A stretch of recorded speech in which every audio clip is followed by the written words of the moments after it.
My name is John Kiriakou. I'm a former CIA officer. I was in the CIA for 15 years. In 2002, I was the chief of CIA counterterrorism operations in Pakistan. Immediately after 9/11, you had the first response by America to corner these Al Qaeda terrorists, and you had them hold out in the Tora Bora Mountains, and there was extensive bombing that was going on. We did not know that the translator for the commander of Central Command was actually an Al Qaeda operative who had infiltrated the US military. We knew we had bin Laden cornered. We told him to come down the mountain. And he said through the translator, "Can you just give us until dawn? We want to evacuate the women and children." The translator convinced General Franks.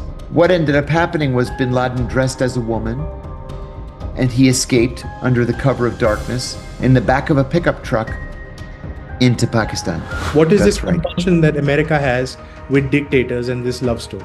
The United States loves working with dictators because then you don't have to worry about public opinion and you don't have to worry about the media. We essentially just purchased Musharraf. We paid tens of millions of dollars in cash to the Pakistani intelligence service. When Benazir Bhutto was in exile in Dubai, I went to see her and we heard a car pull up. And she said, her exact words, "So help me God, if he came home with another Bentley, I'm gonna kill him." Zardari, Yeah. her husband. And I said to my boss afterwards, she makes $60,000 a year. She lives in a $5 million house, and he has a collection of Bentleys.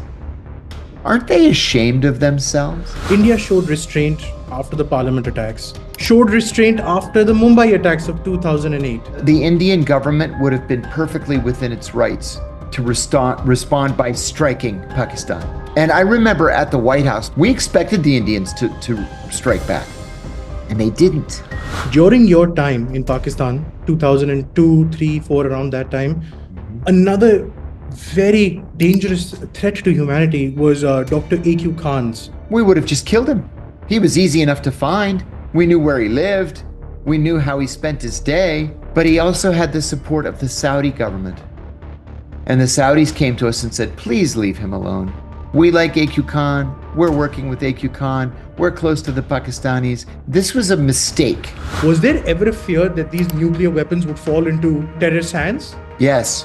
When I was stationed in Pakistan in 2002, I was told unofficially that the Pentagon controlled the Pakistani nuclear arsenal. Musharraf had turned control over to the United States because he was afraid of exactly what you just described. A war that happened in May, India for the first time escalated it to a level where we had cruise missiles flying into Pakistan. Literally nothing good will come of an actual war between India and Pakistan because the Pakistanis will lose.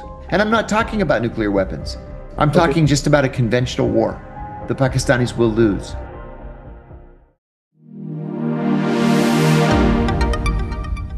Before we begin, Mr. Kiriakou, I was wondering if you could introduce yourself to our audience, your time in Pakistan, and what capacity you were working in Pakistan, and then eventually your whistleblowing, and then the sort of vendetta that was unleashed against you by the American intelligence setup, and where you are right now. Just a quick introduction. Sure.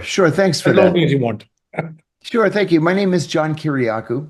I'm a former CIA officer. I was in the CIA for 15 years. The first half of my career was in analysis. The second half was in counterterrorism operations. And in 2007, I blew the whistle on the CIA's torture program in a nationally televised interview here in the United States. I said that the CIA was torturing its prisoners.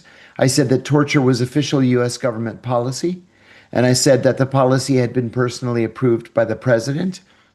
The Obama administration, excuse me, in the form of John Brennan, went after me and they pursued criminal charges. I was indicted on 5 felony charges, including 3 counts of espionage for saying that the CIA was torturing its prisoners. Of course, I hadn't committed espionage. Those charges were dropped, but I ended up serving 23 months in prison, something that I would do again today if I had to. I have no regrets, no remorse. I did the right thing. And I think that we're seeing now that I did the right thing. It took the American people this long to come around to my way of thinking that torture is wrong, it's illegal, and should be punished. Uh, the last overseas job that I had at the CIA was in 2002. I was the chief of CIA counterterrorism operations in Pakistan. This was the immediate aftermath of the 9/11 attacks. And in that position, my job was to locate Al Qaeda fighters and leaders and to snatch them. Where in And Pakistan? then, well, I was based in Islamabad, but I worked all over the country. Peshawar all the way to Karachi. I spent a great deal of time in Lahore and Faisalabad, Hmm. Quetta, which was a rough place to live and work. Excuse me. But yeah, I finished that job and went back to headquarters. I was promoted on the strength of my work in Pakistan, and I served as the executive assistant to the CIA's deputy director for operations. And Right. so it was a real eye-opening experience. Now I'm an author, a journalist. I've written 8 books. I Hmm. have 2 podcasts. I have 2 syndicated newspaper columns. I Mhm. speak all around the world, and things have worked out, thank God. Your voice is an authoritative voice because, I mean, you've Thank been in you. the field. You've seen geopolitics play out real time, especially in an area like Pakistan. You're also credited for the first takedowns of, I would think, a high value target of the Al Qaeda, Yes, Abu Zubaydah, and then Abu eventually, Zubaydah. which eventually led to Yep. the actual whistleblowing of torture techniques used on him, which uh, didn't really work out. Though, can you explain how that happened? Yeah. How did you nab him? And then I'll go deeper into some other questions I have about Pakistan and terrorists in Pakistan. Sure. You're right that Abu Zubaydah was the first high value target that we were able to track and to find and to capture. We believed wrongly at the time that Abu Zubaydah was the number 3 in Al Qaeda. He was not the number 3. He had never joined Al Qaeda. He was he was working in support of Al Qaeda, certainly. Hmm, He had founded the House of Martyrs, the Al Qaeda safe house in Peshawar. hmm, He had founded and staffed Al Qaeda's 2 training camps in southern Afghanistan, one in Kandahar, one in Helmand. So he was a bad guy, but he was not the number 3 in Al Qaeda. hmm, Nonetheless, we believed that he was. We tracked his movements, and we were this close, a couple of times to capturing him. Finally, we got a beat on him because he made a mistake. We knew that he would make a mistake eventually, but he made a mistake in that he used his cell phone to access his email account. okay. And so when he turned the phone on, we immediately captured its location. We sent teams and we captured him. Hmm, He was taken to a series of secret prisons over the course of the next 4 years. And then finally in 2006, he was taken to Guantanamo. He's been there ever since. yeah. He's been in American custody now for 23 and a half years. He's never been charged with a crime. And I've become one of those voices calling for him to be released. He was not the number 3 in Al Qaeda. He was not guilty of the crimes that we accused him of having committed. He was not involved with the 9/11 attacks. He should be released, and he's not been, and he Okay. likely won't be.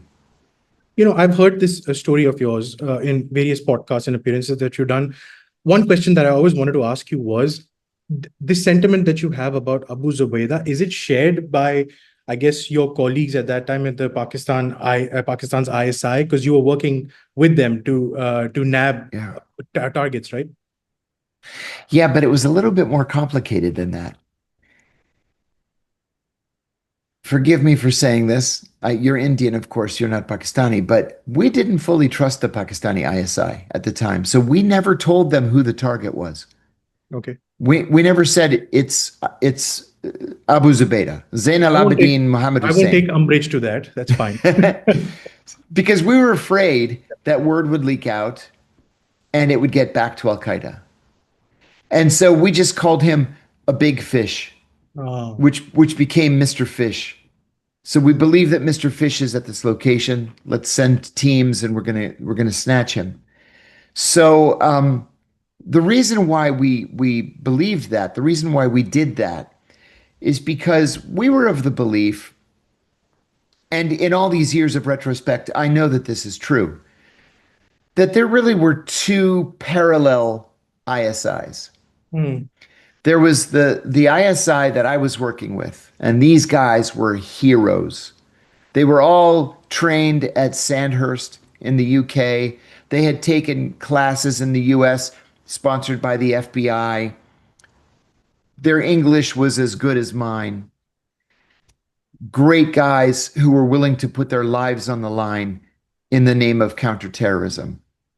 But then there was another ISI made up of people with long beards who hmm, gave you a dirty look when you were walking the halls there.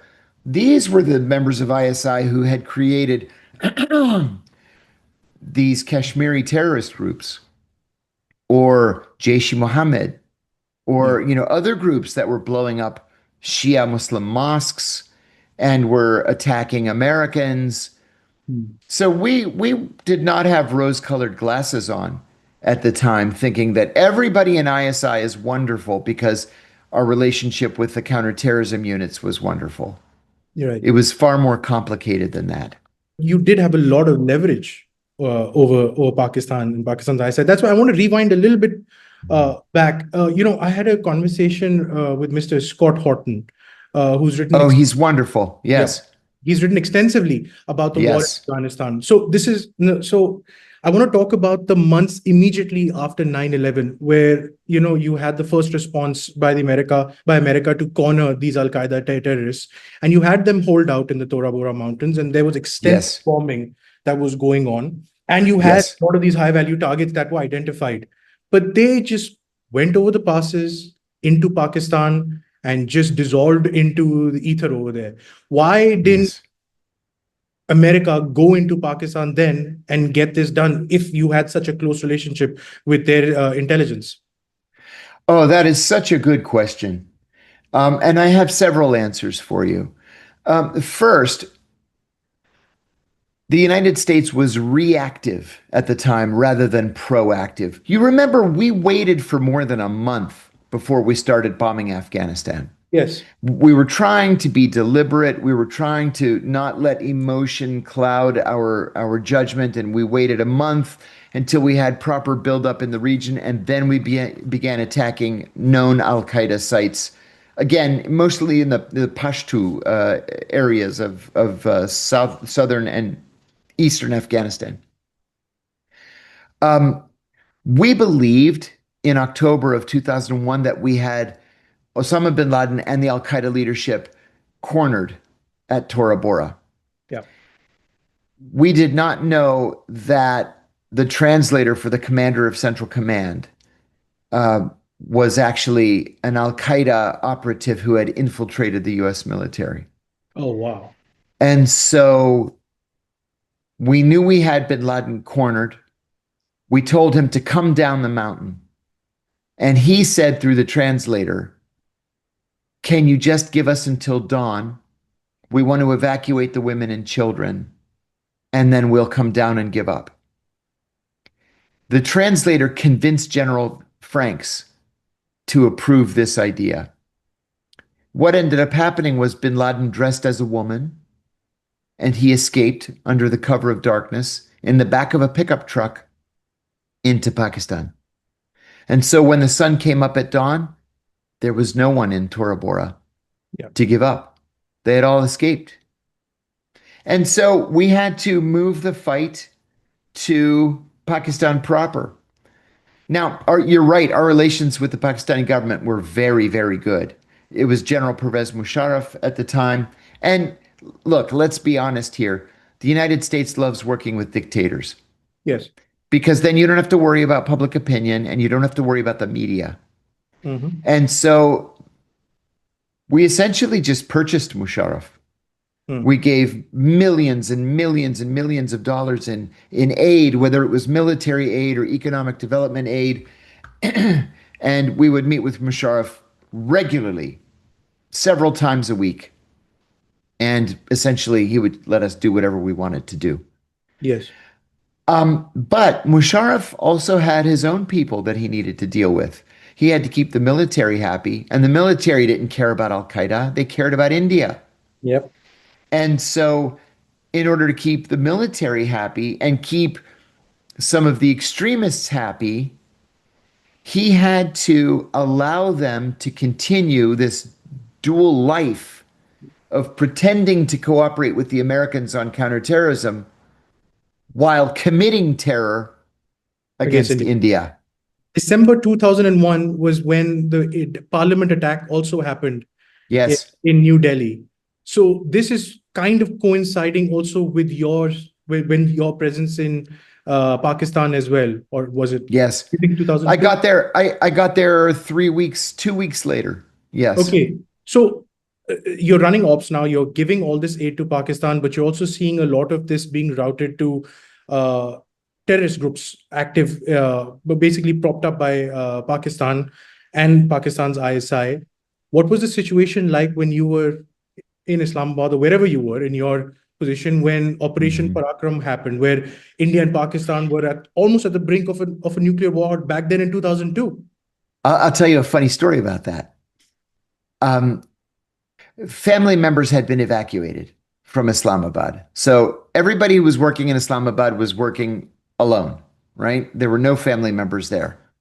Well, then there was a second evacuation. So it was only Why were essential they, sorry, personnel why were they evacuated? Sorry. because we believed India and Pakistan would go to war. Hmm. Yeah. So we just evacuated. This is actually not uncommon in the American Foreign Service. I worked in the Middle East for years and we went through at least 5 evacuations over the Hmm. course of my career. Yeah. Kuwait, Yeah. Bahrain, Saudi Arabia. We were constantly evacuating family members. Okay. So I had a very young first tour female officer working for me as my assistant. And we went to lunch one day in the embassy cafeteria. The cafeteria was enormous. It probably held 400 people, gigantic. And in fact, on weekends, it would double as a nightclub. There would be bands that came in and would play cover songs, and a disco ball would come down and spin around, and people danced. We went down at 12 o'clock noon one day for lunch. Hmm. And when we got into the cafeteria, we were the only ones in the cafeteria. And she said to me, "Where is everybody?" And I said, "Are you kidding?" And she said, "No, where is everybody? It's 12 o'clock." And I said, "They've been evacuated." And she said, "Why?" I said, "Because India and Pakistan are going to go to war with each other, like at any minute now." She Wow. said, "They are?" And I said, "Didn't you notice the helicopter in the parking lot?" And she said, Right. "Yeah." I said, "And you didn't wonder what it was there for?" She said, I didn't think of it. I said, "It's there to rescue us." Hmm. And then the Deputy Secretary of State came in and Hmm. shuttled between Delhi and Islamabad and negotiated a settlement where both sides backed off, and then everybody came back. But the moral of the story is that we were so busy and Yeah. we were so focused on Al Qaeda and Afghanistan, we never gave two thoughts to India. And I'll tell you another thing. Just a couple of months later, in March of 2002, we raided a Lashkar-e-Taiba safe house in Lahore. Okay. And in that house, we captured 3 Lashkar-e-Taiba fighters who had with them a copy of the Al Qaeda training manual. And it was the first time analytically that we were able to connect Lashkar e Taiba with Al Qaeda. The very first time. I remember receiving a cable from the deputy director of the CIA for intelligence, congratulating us on finding this training manual saying it was the very first time that we could attach the Pakistani government to Al Qaeda. What stopped you from going after Pakistan then? You have the first smoking gun of a inextricably linked ISI, because the LET or the JEM, JUD, the various names that they come up with are Yes, essentially ISI proxies propped up by the yes, Pakistani government, and now they have a direct link correct. to Al-Qaeda. Uh, Yes. why didn't you ever bring this up? That was a decision that was made at the White House. And the decision was that the relationship is bigger than India-Pakistan, at least temporarily. The relationship, we needed the Pakistanis actually more than they needed us at that point. We were happy to throw money at them. That's what they responded to. But we really needed them to let us base our drones in Balochistan, for example, have what's called a picket line. CIA officers all the way up and down the border with Afghanistan So from Waziristan all the way down to to Balochistan. Balochistan. Wow. We needed a presence in Peshawar. We needed a presence in Quetta. We needed a presence in Karachi and Lahore. And we needed for them to say yes to everything that we wanted to do. And so a decision was made at the White House that if we strategically ignore this terrorism problem vis-a-vis India, the relationship would be much easier to negotiate. And so that's what we did. I'll tell you one other thing. Years later, in 2008, I had left the CIA.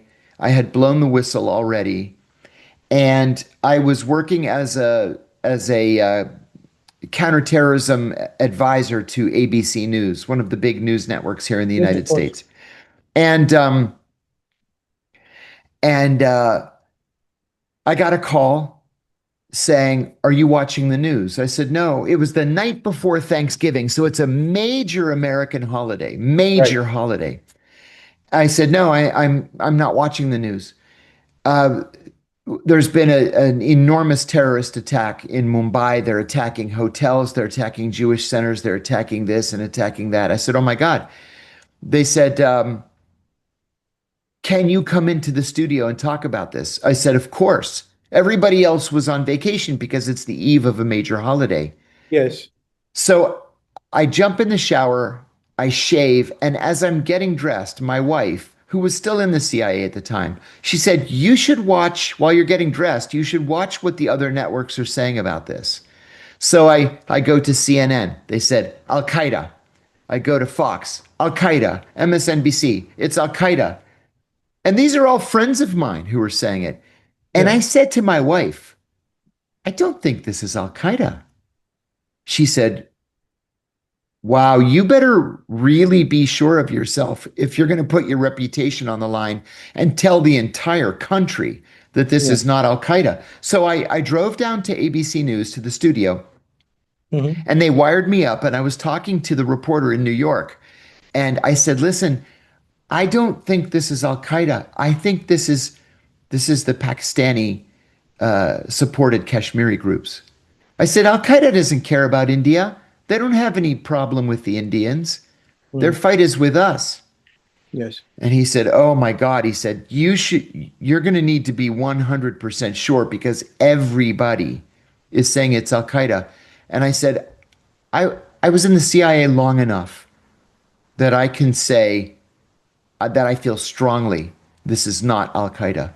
And so I went on the air and I was the only person that said, "I believe that these are Pakistani Kashmiri separatist groups supported by the Pakistani ISI." Right. And that turned out to be exactly the case. Bingo. To the point where ABC News made television commercials saying, "ABC News, the Mumbai attacks, we were the only ones that got it right." But there was a bigger issue here, bigger story here.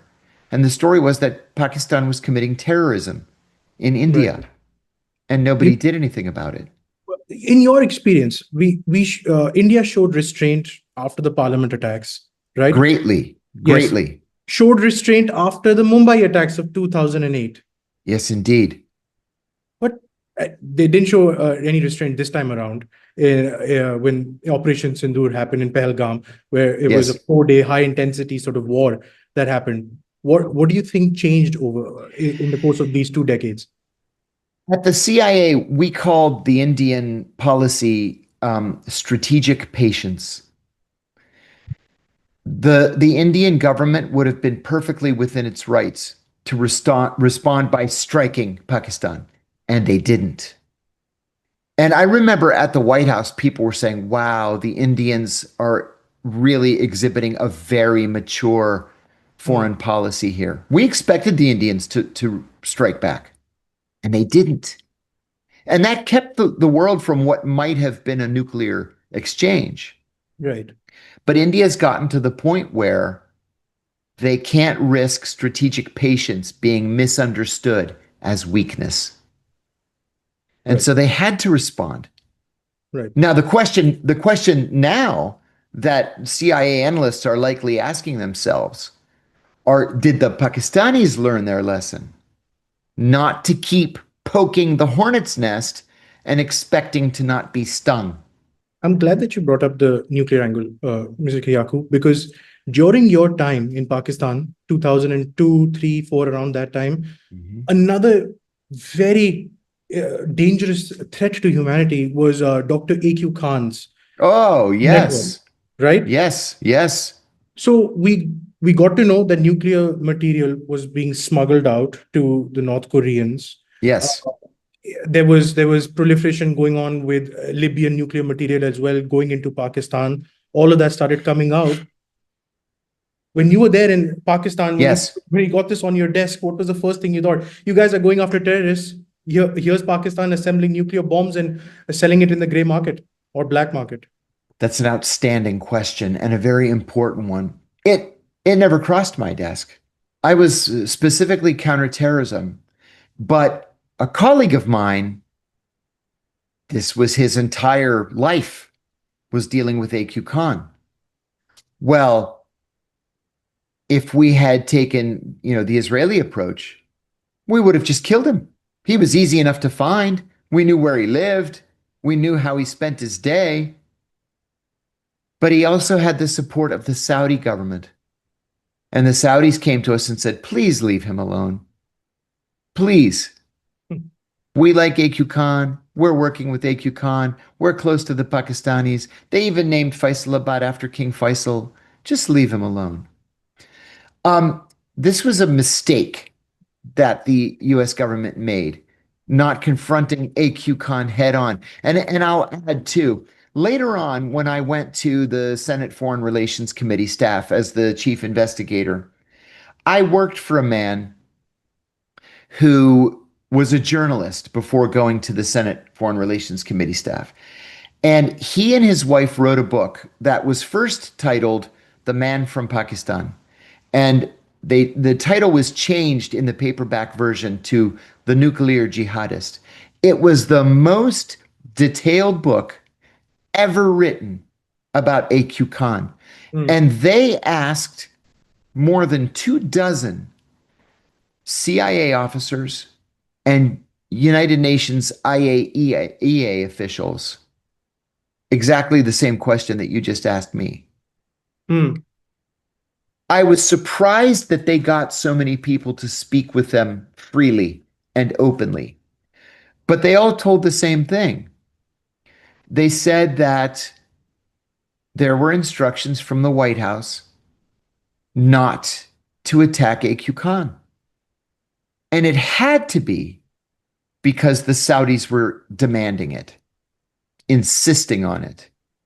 We often wondered, and I have no proof, this is just my own speculation. We often wondered if it was because the Saudis were also building a nuclear capability. hmm. Yeah, I think that's something we should probably be thinking about. Well, when you put this into context and you talk about the Saudi Pakistan Mutual Defense Pact that was just signed a few months ago, Yes, is Saudi Arabia basically calling in its investment? I think yes. But I have to laugh about this mutual defense pact. Hmm, I don't know if you've ever spent any time in Saudi Arabia. No, But I haven't. almost the entire Saudi military is Pakistanis. No Saudi's going to join the military unless they're going to make him a general. You Oh, know, there are a lot of Bedouins in the Saudi military, but you go straight in as an officer. If you're a Saudi citizen, you're going to start as an officer. There are no privates or corporals who are Saudi. They're all Pakistani. All of them. It's the Pakistanis that protect Saudi Arabia but how realistic is a on nuclear on the umbrella, though? ground. But how realistic is a nuclear umbrella, though? That's what is, I mean, at least some of the doomsayers in India think of it like that. Yeah, I don't think it is realistic. Yeah. No, I So don't think it's realistic. when this AQ Khan thing happened and it was brought up, what was this Saudi Arabia hold on America? Now you have Saudi terrorists taking out the 9/11 towers, That's right. Saudi Arabia actively lobbying to protect one of the most dangerous men, at least in the last quarter century, at least in this region. And then Yes, eventually Pervez Musharraf also pardoning AQ Khan, therefore ending all investigations. What is this that's right. compulsion that America has with dictators and this love story? That is one of the most difficult questions that you could ask. You know, we like to try to convince the world that we are a shining beacon of hope for democracy and human rights and equality, and it's just simply not true. Hmm. Our foreign relations, our foreign relations are based on our national needs at any given moment. We don't do things because they're the right thing to do. Hmm. We do them because they happen to be good for us that day, which is why we get into bed with so many dictators around the world, which is why we get into bed with so many politicians who are so extreme in their personal politics that it makes no sense to the American people. Why are we in bed with Benjamin Netanyahu right now Right. when Right. we've known Netanyahu since the 1980s as an Yes. extremist? Yes. Because it's the easy thing to do and it serves our purposes, today. That may change tomorrow, but today it's okay. I worked for an ambassador in Bahrain who was an absolutely lovely man. And he said one day, I still remember this. I was young and impressionable, and he said, our foreign policy in Saudi Arabia really is as simple as we buy their oil and they buy our weapons. That's it. That's it. That's it. That's the basis. He said, you spend your career in the Middle East. I've spent my entire adult life in the Middle East. He said, I don't like the Saudis. They don't like us. But we pretend to have this special relationship, right? Even in the American embassy, my first overseas tour was in Saudi Arabia. And I Hmm. remember an enormous photograph. It had to be 2 meters across. And it was President Franklin Roosevelt and King Abdulaziz ibn Saud, the founder of Saudi Arabia, Yeah. in the back of a car together. And this was supposed to be emblematic of our special relationship with the Saudis. But when I first arrived in Saudi Arabia, um, I was placed in embassy housing. So I was living in an apartment in the diplomatic quarter, and I would walk a block or two to the embassy and go in the back entrance of the embassy. And every day, my first 3 days, I would say to this Saudi guard, national Saudi Arabia National Guard officer standing there, Salamu alaikum. The Well, response, of course, is Walaikum assalam. yes. He would ignore me. So the next day, I went in and I said, Salaam alaikum. Hmm. And he ignored me. The third day, I went in and I said, Sabah al khair wa assalamu alaikum. Good morning Right. and peace be upon you. He ignored me. And I stopped and I said to him, what's your problem? And he said to me in English, he said, you are hired help. We paid for you to come here and defend us. we are not friends. Hmm. And I said, you know what? You're right. We aren't friends. I don't like you, and I don't like any of your compatriots. None of them. Right. And then I never spoke to him again. But that was the US Saudi relationship in a nutshell. Do you think Saudi Arabia knows this now? Because with this mutual defense pact, again, I keep coming back to the nuclear thing and them sort of, basically seeking nuclear deterrence with the help of Pakistan. Then it appears with the new with this Trump regime that a certain amount of American retrenchment has happened in the Yeah, region, where it's yeah, almost like a hemispheric defense now that America is focusing on. So Saudi Arabia always had the US for its back. Now that US is not, at least it appears that it's not highly dependent on Saudi oil, Saudi energy. Do you think Saudi Arabia is doing this as an insurance pact? absolutely yes. And it's not just Saudi Arabia, it's Kuwait as well. Kuwait last year made a purchase of, not made a purchase, made a sale of oil to China, and for the very first time ever, took payment in yuan. Yuan. Hmm. Yeah. First time ever that payment was not in dollars. So I think everybody is coming around to the notion that here in the United States, we're sitting on an ocean of oil. Okay. We have shale oil enough to last us 500 years. We don't need Middle Eastern oil. We buy it because it's good for relations, Yes. because we buy it and then they buy our weapon systems. Right. So we continue to do that. But when push comes to shove, we don't need the Saudis anymore. And We that's what. don't. And so they're hedging their bets. They're Yeah. they're improving their relations with China. They're Mm. improving their relations with India, which is a huge market and in need of oil.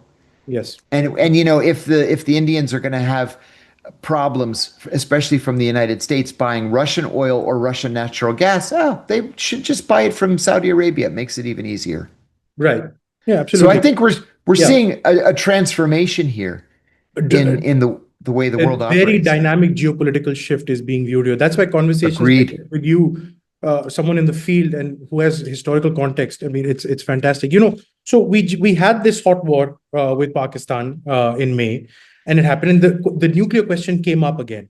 And I thought, what better person than you to sort of, illuminate a little bit more about Pakistan's nuclear weapons and everything. So you were there on the ground in Pakistan in 2002, 2003. We also saw Pakistan sort of lurch into almost like a civil war with the various terrorists it had propped up in its backyard. Was there ever a fear that these nuclear weapons would fall into terrorist hands? Yes. When I was stationed in Pakistan in 2002, I was told unofficially that the Pentagon controlled the Pakistani nuclear arsenal. Okay. That Musharraf had turned control over to the United States because he was afraid of exactly what you just described. But the Pakistanis in the intervening years, and remember, I was there 23 years ago. Over the last 23 years, the Pakistanis have come to say that is absolutely not true. The United States has nothing to do with the Pakistani nuclear arsenal, that Pakistani generals are the ones that control it. So I don't know if that's true, then I would be very worried about who is in charge politically in Pakistan.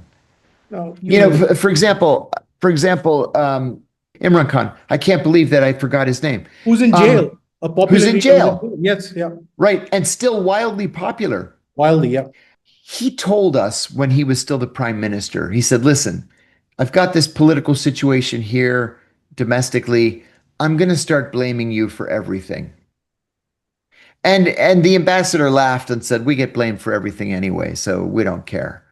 So everything that happened, it was the United States' fault. And it was the US, they turned their backs on us. And the US did this and the US did that. And then they arrested him anyway. So he got a message out to the US government saying, can you help me get out of this? And we went to Jemima Goldschmidt, his whatever her name Ex-wife. was, Yeah. ex-wife.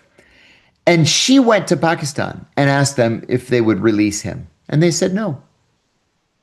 So, like you, I'm worried about continued disagreement in Pakistani politics that has the potential to spill into the streets because the Pakistanis have a tendency to get themselves spun up Hmm.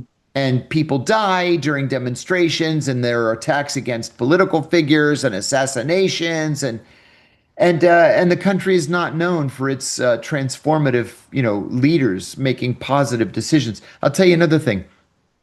When Benazir Bhutto was in exile in Dubai, Hmm.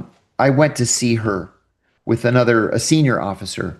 I went as the note taker, and she lived in this $5 million palace on the Gulf, and we were sitting in the front room, the salon of the house, and we heard a car pull up,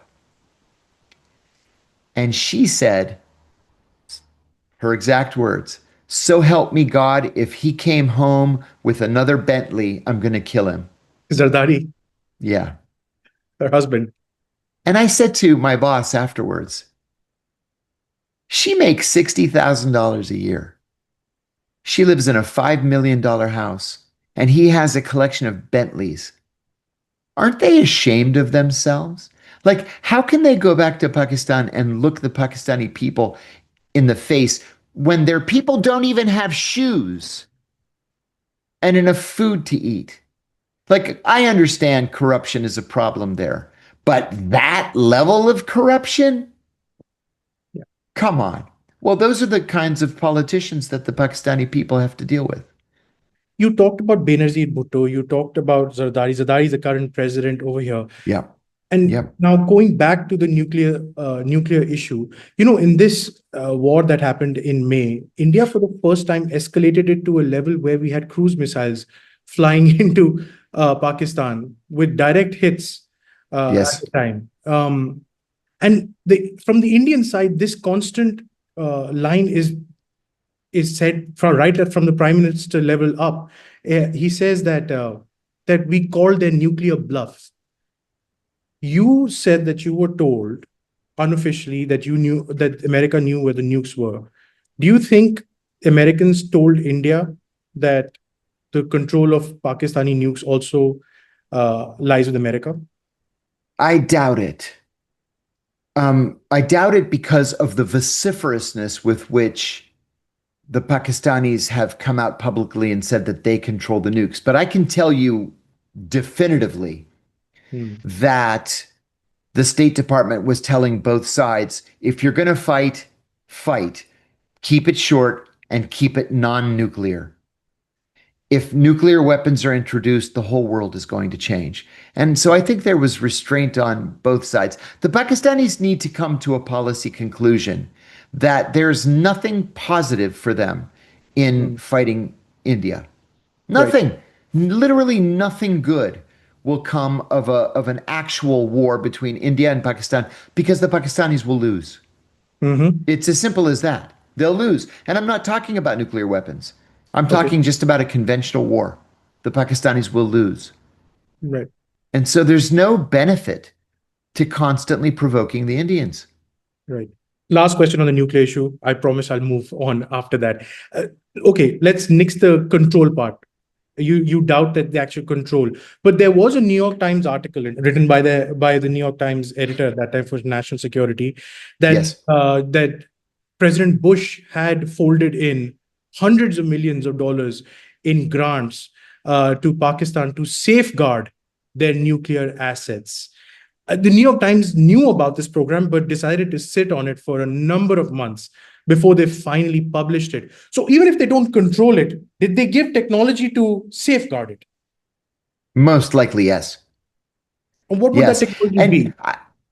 that I don't know. Okay. It's not my area of expertise, and I couldn't speculate. But I will tell you that the fact that the New York Times sat on the article is a way of confirming its truth.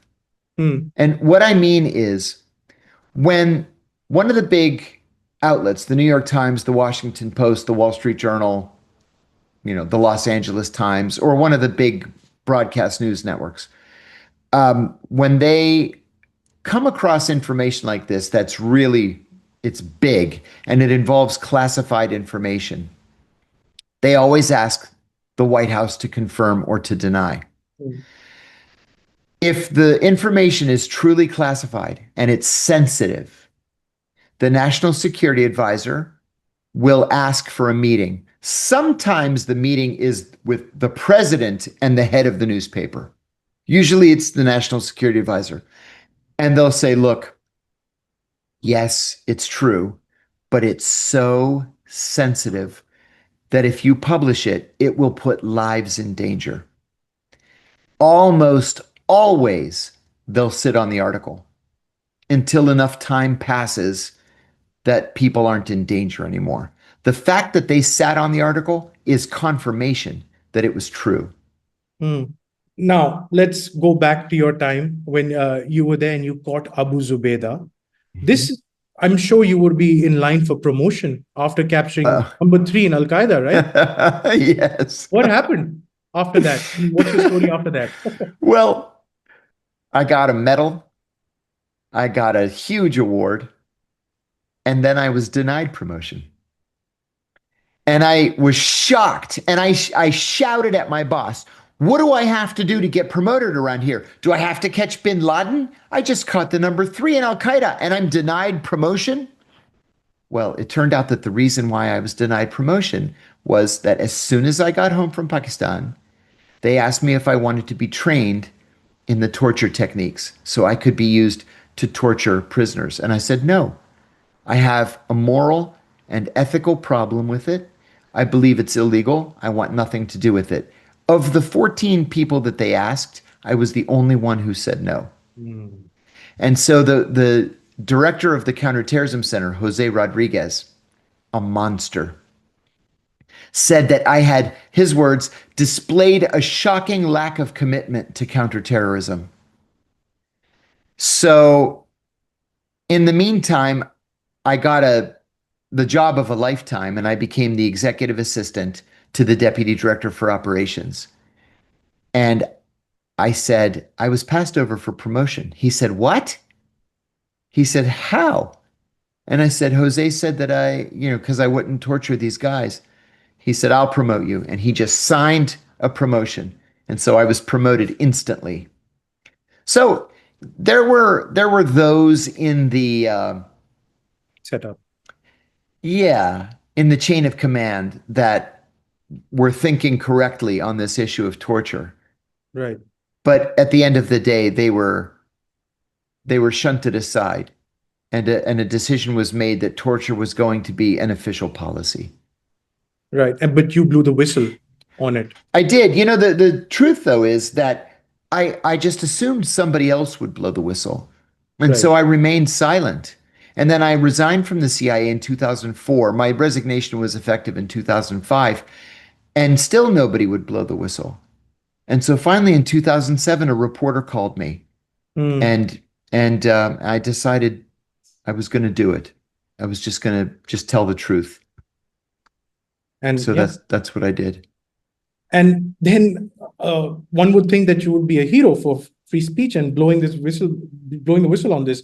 But then the Obama administration, ironically, a campaign that was run on hope and change, and maybe Ha! shedding some light and some transparency, uh, Right. they are the ones who actually went ahead and prosecuted you. Yes, yes, indeed. For a number of reasons. First of all, it was John Brennan. Yes. John Brennan, who at first was the Deputy National Security Advisor for Counterterrorism and then the CIA director in the Mm. Obama administration. It was John Brennan who specifically went after me. John and I always hated each other. I've Mm. known John Brennan for 35 years. I've always hated the guy. I thought he was in over his head intellectually. Yeah. And he was one of the founders, one of the fathers of the torture program. And so you had a president who had 2 years of experience. Can you imagine that? To think about that for a moment. Mm. He was in the US Senate for 2 years. That was his only qualification to be president of the United States. And so he was very susceptible to the advice and the biases of the people around him. Well, John Mm. Brennan was his lead intelligence advisor. And John Brennan said, we need to stop these leaks because we're going to start doing things like using drones to kill people. We need to put this guy Kiriakou in prison. And so Right. that's exactly what they did. He didn't have any experience. He was in Saudi Arabia as well with when he was in the CIA, right? Oh, Brennan had lots of experience. Obama had no experience. Yeah. Obama was in the Senate for 2 years before he was elected president and had never, ever read a classified CIA document. He had never seen one. Yeah, utterly unprepared to become president. And what led to eventually you spending 24 months in jail? I know I'm fast forwarding a bit, but That's okay. What they started doing was they knew I hadn't committed espionage. And right. so the espionage charges were dropped eventually. They waited until I went bankrupt and then they dropped the charges. But what they did is they tapped my phones and they went through my emails, 3 years worth of emails, and they were able to find one single email where I confirmed the surname of a former colleague. And they said, aha, that's a crime. And so that's the crime that I pleaded guilty to. So they offered me 30 months in prison. I would serve 23. And I said to my attorneys, I'm going to turn it down. I want to go to trial. I haven't done anything wrong. And they said that if I went to trial and I was convicted, it would be a lot longer than 23 months. I said, realistically, how much time am I looking at? If I lose, they told me 12 to 18 years. Yeah. And so I took the deal. Where would they bring the trial though? In America? Yeah, it was in the Eastern District of Virginia. And this was another thing. This would be a jury in Eastern District of Virginia. Oh, so Washington, D.C. insiders. CIA, Pentagon, FBI, DIA. This is where they live and work. Yes. And so that would have been my jury. So the chances are that you could face conviction. If you've And ever heard of, term. Yeah. oh yeah, if you've ever heard of O.J. Simpson, yes, of course. he was so I hired O.J. Simpson's jury consultant. Okay.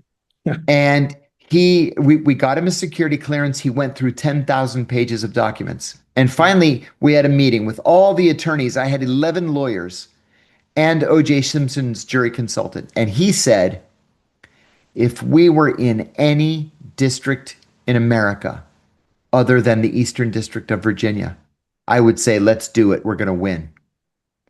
But the Eastern District of Virginia, your jury is going to be CIA, DIA, FBI, Pentagon. He said, you don't have a prayer. Take the deal. And so I took the deal. Now that you're out, you're independent, and you are a commentator of a very renowned commentator who has first-hand experience, does the CIA look at you with some trepidation? Are they happy when you talk about all these things? What's life after prison, after blowing the whistle and talking about your experience? Well, I still have friends inside the CIA, and we've talked about that. The truth is, most of my detractors are either dead or retired because we're talking about, my actions were 20 years ago. So they're mostly dead or retired. And now that they're retired, nobody pays any attention to what they say. The position inside the CIA has changed about me. A friend of mine told me just a few weeks ago that she was participating in a briefing, a security briefing, and they showed a slide with my picture and it said, the insider threat. And she said, everybody started booing, boo, boo. And the instructor said, wait, why? Why is everybody booing? And she said, he's not a threat. He's the whistleblower. We should aspire to be like him. And she said in the next running of the briefing that they had taken the slide out. That's your win. I won. It took 20 years. Yeah, but I won. We just celebrated Diwali over here in India, the triumph of good over evil. That's right. This is it right here. That's exactly right. So I'm sure you're now trying to get a pardon. I am actively. How's Yes. that going? And frankly, Donald Trump is the only president who would have the guts to do it. Hmm. The rest of them are just in the grasp of the CIA. I have very, very important Republicans who support me. Tucker Carlson, Judge Napolitano, excuse me, Hmm. Dr. Phil, if you know who Dr. Phil Yeah. is, um, and Republican political figures, the governor of Texas, for example. And so I'm told that my file is literally on his desk. It's just a question of whether he signs it or not. And Right. every day I wake up and I say, I hope today's the day. We'll So say a prayer for you as fingers well over crossed. here. Thank you Before so we much. end, I'm glad you brought up Tucker Carlson because I was going through his documentary series. I saw you there too. Ah, yes. He ended the series by asking a sort of predicate question or just a fundamental question about the towers that went down and the eventual war on terror, the trillions spent. He asked which countries benefited in the end. Yes. You've seen it all. You lived those years. What's your guess? Almost no countries benefited. Israel benefited. Um, but a lot of individuals became very, very wealthy Hmm. because of the so-called war on terror. We spent more than $1 trillion. We killed as many as 2 million people. And the ones who benefited were the defense contractors and the intelligence contractors, the Eric Princes of the world, and the people at the top of organizations like Blackwater, or the defense manufacturers, Northrop Grumman, Lockheed Martin, Boeing. They all got rich. Right. But we're no safer now than we were on September 10th, 2001. Hmm. And we've lost freedoms and civil liberties here in the United States. Hmm. So I'm not sure anybody really benefited except for those who provided hardware and services. Hmm. They all got very rich. May I add one thing? I feel that Pakistani Please. terror groups with an eye towards Yeah. India, they Yes. benefited. Because a lot Sure. of those American defense contractor monies, that defense parts were all turned towards Well, India. and I'll add something. We paid tens of millions of dollars in cash as rewards to the Pakistani intelligence service. And God knows what they did with that money. Excellent. Mr. Kiriakou, thank you for your time Thank and you. Good to meet you. good to meet you. Great questions. Thanks.